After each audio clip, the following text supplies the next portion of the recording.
So let's talk about League One to kind of give you an idea on how this preview is going to be structured because we have 17 teams now. Rest in peace, Tormenta.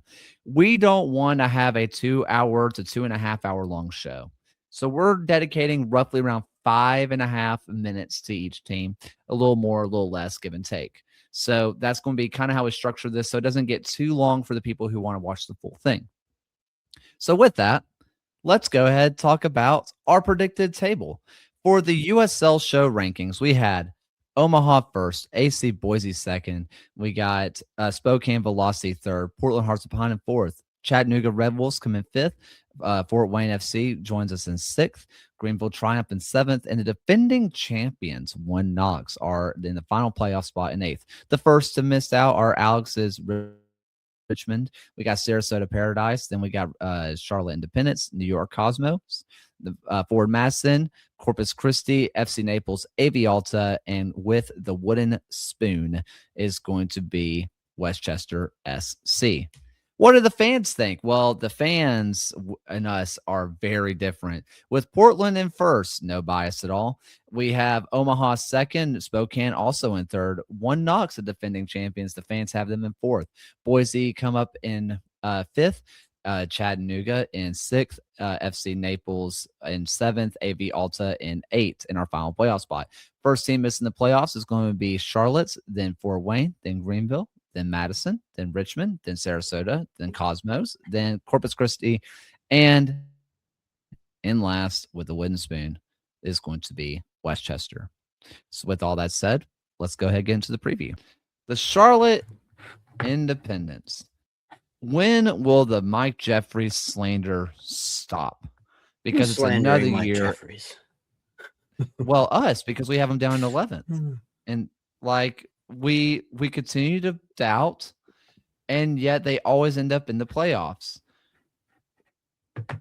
But they had some losses that barely. I think, yes, but it's fine. Is Luis Alvarez being back enough to overcome some of the pieces they lost in the midfield, which by the way was like Ndai was Omar Sis, and they lost Spillman in the back. Like, is Luis Alvarez alone enough to kind of bring this team back to where they were, which was a playoff team? Alone, no, but Charlotte always seems to like have some tricks up their sleeve late in the preseason.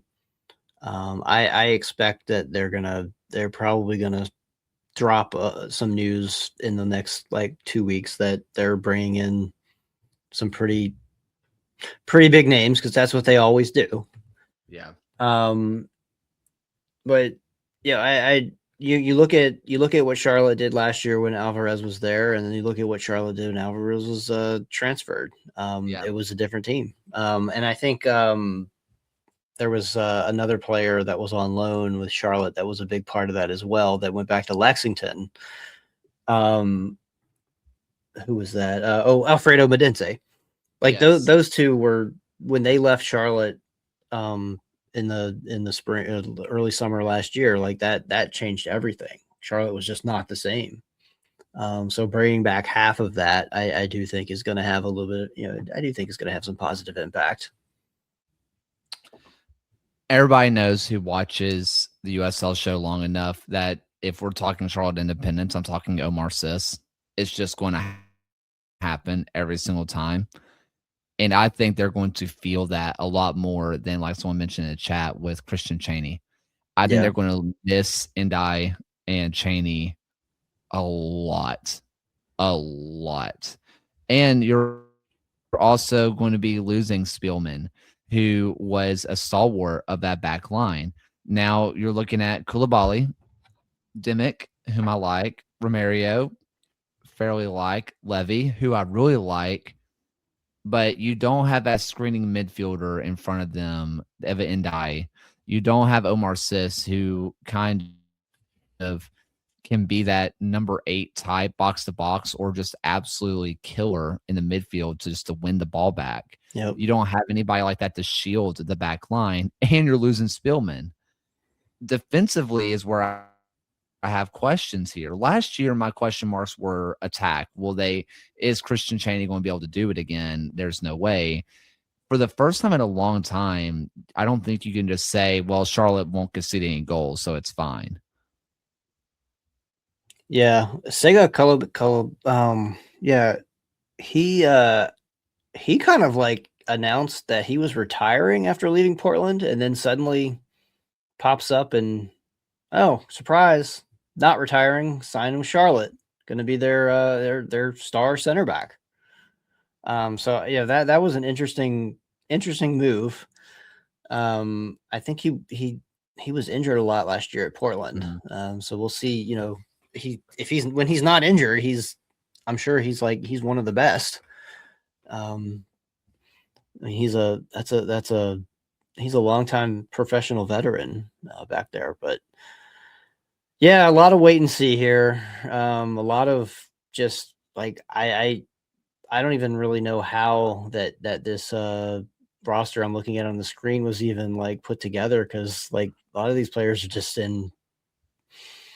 Yeah. A lot of question marks with Charlotte. For me, I'm looking at the attack and I feel fairly common. Bakero, I like. Sadie, I feel good. Guffrey, I feel good.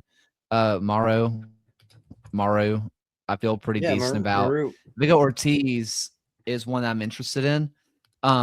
He was one that was, and I say in air quotes so hard, one of the failed signing ins from the Charleston Battery, where he didn't quite go on that Fidel Barajas jump or Nick Marcanic jump, but he's still a dang good player. And maybe 1 year in League One, he can get his confidence back and be who he was supposed to be as a youth international for Mexico. Yeah, he's 17, by the way. He is 17 years old. Like, he is a great player that if he's given the time to play, which he wasn't going to get that time in Charleston, right? And he wasn't quite able to force the issue out there. Maybe getting this playing time and getting that confidence back can be a lot, because linking up between Ortiz and Alvarez or Asadi or Bakero, that could be lethal in this attack. I don't doubt this attack at all. It's just for the first time in a long time, this back line, I just have questions on. Yeah. And Maru, he was mostly off the bench last year. Yep. Scored like what, 10 goals, 11 goals, had a hat trick, back-to-back braces. Like he can score goals, but is he going to be ready, starting quality? I think you could ask the same question about Skinner, who was a super sub option for Tampa Bay last year, not really getting starts, but was just coming in off the bench, was an absolute weapon for them. Is he going to be able to do it for a full 90 and not just be a super sub? I don't know. Miles Lyons over on the right-hand side, he was also getting minutes at the championship level, looked solid while doing it. So it's going to be interesting to see how some of those pieces maybe make a jump from being a sub piece and just being an absolute menace for 30 minutes versus having to pace yourself out for 90 goes. Yeah. I think as of right now, I'd have Charlotte a little bit lower. But definitely in the wait and see and trust in Mike Jeffries to put it together last minute and make it work. He always does.